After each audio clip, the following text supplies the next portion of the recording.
Welcome back everyone. This is Attorney Mahmudul Hasan again on the EB1 series. In this part 11, we are going to cover commanding a high salary or significantly higher remunerations compared to others in the field. Let's go to the discussion. This is one of the straightforward EB1 criteria, of course, for those who receive a higher salary. The USCIS assesses if your salary or remuneration is higher compared to peers within the same field for the same position. First, let's be familiar with some terminologies. What is the salary? Salary refers to the regular payments made by an employer to an employee, typically expressed as an annual amount or as an hourly wage. It is the base income before any additional benefits are added. For instance, if you are employed as a project manager in a tech company and your salary is stated as $80,000 per year or $40 per hour. If the average salary for a project manager in a tech company in that geographical area is $65,000, in that case, your salary might qualify as a significantly higher salary.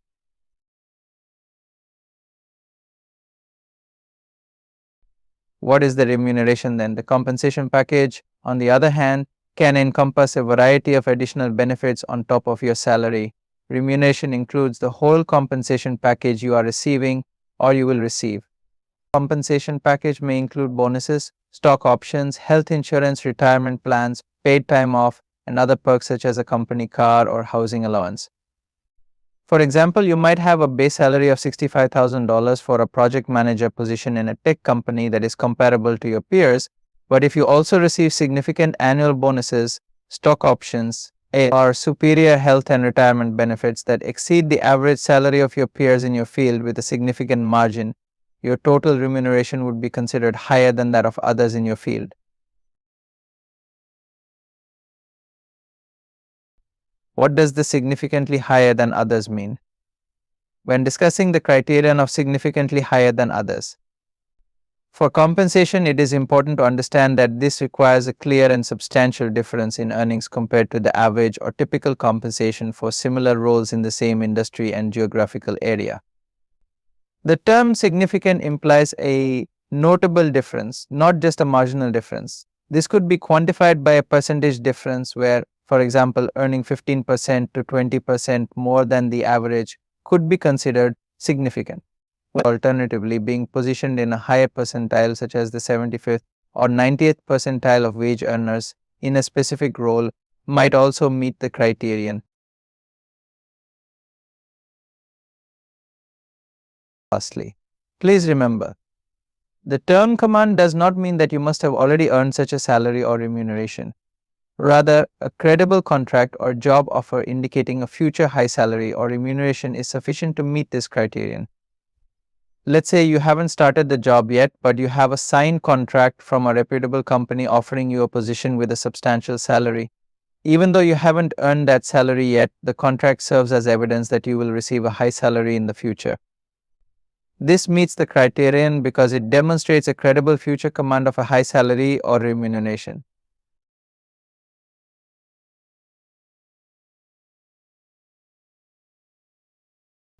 In order to satisfy this criterion, you have to provide two types of evidence. First, you have to establish what salary or remuneration you receive or you will receive. Second, the salary or remuneration you receive is higher than others for the same or similar position in your field in the same geographical area. Now let's discuss how you can establish your salary. In order to establish what salary or remuneration you receive, you can submit your tax returns, other tax forms issued by employers in the US, for example. Form W-2, Form 1099, you can submit your pay statements, pay stubs, or other documentation of past earnings. You may submit the contract or job offer letter indicating your present or future salary and remuneration package. You can also submit bank statements showing regular deposits, letters of recommendation endorsing your salary or remuneration package. Additionally, if you receive a stock or other proprietary interest or equity as part of your remuneration, you may submit a stock certificate or relevant internal documents to show your stocks and interests. If you are an entrepreneur, for example, and you don't have a salary in the enterprise, you may submit your ownership interest or equity in the business as comparable evidence of your salary significantly higher than others in the similar position in the field.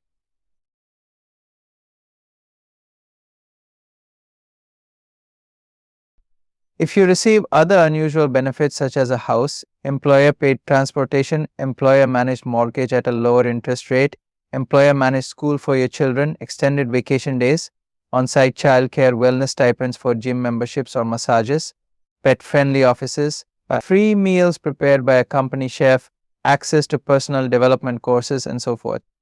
You may assign a dollar value to unconventional benefits with the equivalent market cost.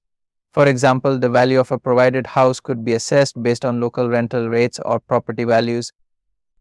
Employer-paid transportation could be valued by estimating monthly commuting expenses.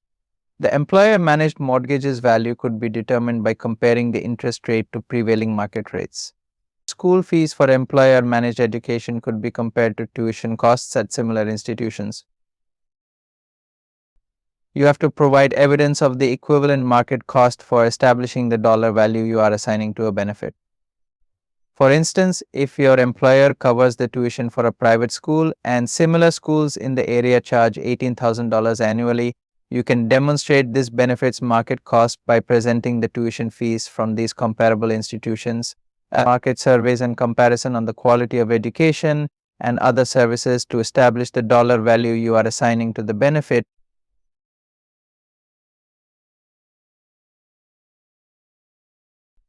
Next, how can you demonstrate that your salary is significantly higher than others in the similar positions? To demonstrate that your salary or compensation is significantly higher than that of others in similar positions within the same geographical area, you can use a range of evidence. There are 3 reliable sources you can use. First, the Bureau of Labor Statistics publishes occupational employment and wage statistics that offers comprehensive data on wage statistics across various occupations and regions. The Bureau of Labor Statistics collects, analyzes, and disseminates information that reflects labor market conditions and salary trends for a wide range of professions and occupations specific to regions and geographical areas. It breaks down the salary information by different metrics, for example, the lower percentile median or average salary and the higher percentile hourly or yearly salary and so forth. It also includes general skills and education required for different positions and roles and responsibilities associated with a position. Second, another useful resource is the Department of Labor's Career One-Stop website. This site provides a wealth of information about salary data, career resources, and job market trends. It includes tools to research salary information by career field and location. It also provides salary information on different percentiles, for example, the lower percentile median or average salary and the higher percentile hourly or yearly salary for a position or occupation. It also provides education and skill required and typical roles and responsibilities for different positions. Finally, ONET Online, also managed by the Department of Labor, offers a detailed look at the labor market. It provides the most detailed information about job descriptions, wage data, and required skills and qualifications for a wide range of occupations. ONET can be particularly useful for understanding the scope of specific roles and the qualifications that typically command higher pay. One particular note on all 3 resources: Bureau of Labor Statistics, Occupational Employment, Wage Statistics, Department of Labor's Career One-Stop website, and Department of Labor's ONET Online. They provide information under the generic titles or occupations. An employee might have a title from the employer that might not be available on those databases. You have to find the right generic occupation or title that matches with your roles and responsibilities, education, skills required for the position you are holding. For example, if you are employed as a cloud solutions architect, you might not find this exact title. However, by understanding your roles, responsibilities, and skills, such as developing cloud software solutions, overseeing cloud security, and integrating cloud services, you might identify computer network architects or software developers as the relevant generic titles on these databases. Similarly, the skills and educational requirements like expertise in cloud computing platforms, proficiency in programming languages, and a degree in computer science would further confirm the match. Sometimes, the information about your job position on websites like the Bureau of Labor Statistics might not be very clear or convincing. If that happens, there are other resources you can use. Consider checking out Glassdoor, which offers salary data and company reviews submitted by users. Pay scale provides detailed compensation information based on factors like your experience and education. Salary.com can give you personalized salary reports that include benefits data. LinkedIn Salary offers insights from a large professional network, and Indeed Salary Search lets you explore salaries from actual job listings and user contributions. Please use information from multiple sources to provide a comprehensive view. If these don't provide the information you need, you can do a third-party salary survey. These surveys are tailored to specific regions and job positions and provide detailed data on average salaries and compensation packages in your area. This allows you to directly compare your earnings to the average. When using these surveys, consider the accuracy of the job descriptions, the reliability of the survey, the location, and the currency used.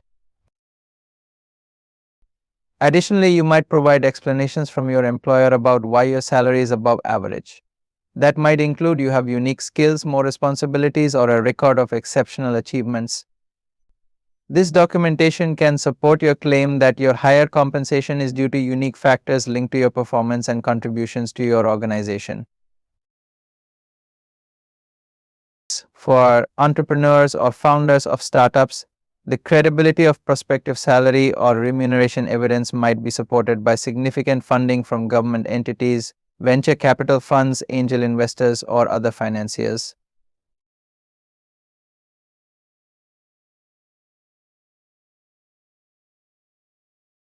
Consider some case studies for a comprehensive understanding of this criterion. Case study 1. Jin Do, a software developer, moved from Canada to Silicon Valley. She holds a senior position at a leading tech company.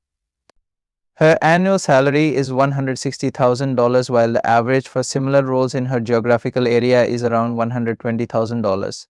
Jane provided her W-2 forms and pay stubs. She used salary surveys from an independent surveyor to demonstrate her salary is higher than others in similar positions in the region.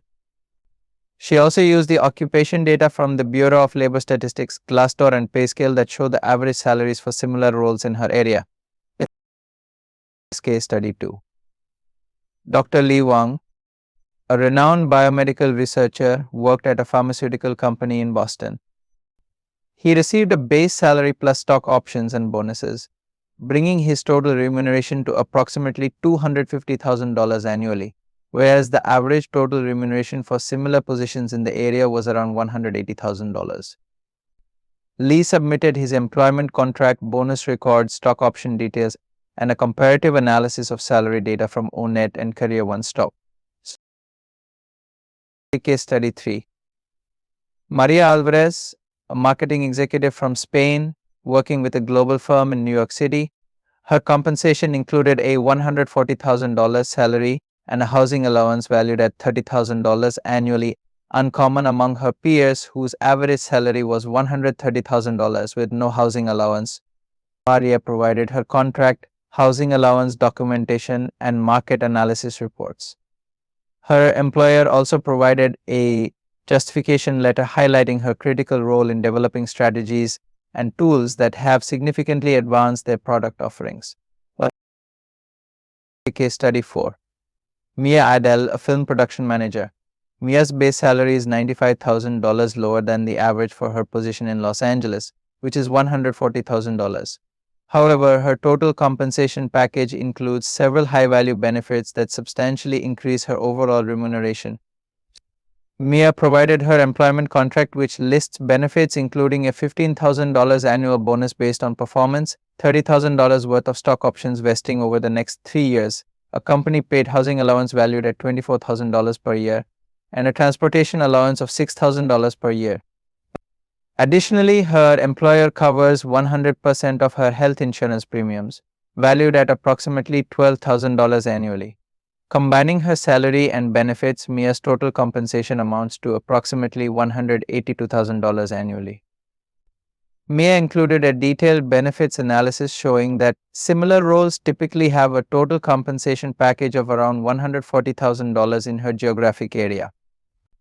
This analysis was supported by data from Salary.com and a local entertainment industry salary survey, providing evidence that her compensation significantly exceeds the norm due to the additional benefits. Case study 5. Fatima Hayat is a renowned architect based in Dubai. known for her innovative designs in sustainable architecture. She earns approximately 500,000 dirhams annually, while the average salary for senior architects in Dubai is around 350,000 dirhams. Fatima provided her employment contract showing her salary and an independent salary survey specifically targeting architects within the UAE.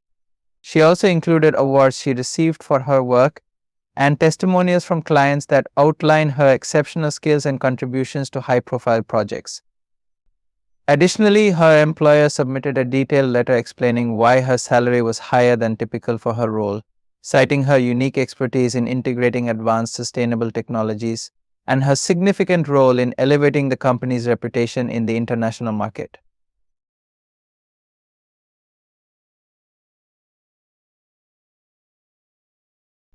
We've delved into the EB1 criterion that focuses on commanding a high salary or significantly high remuneration in comparison to peers within the same field. We've explored various aspects, strategies, and evidence types from tax returns and employer letters to comprehensive compensation surveys that can substantiate claims of your higher salary.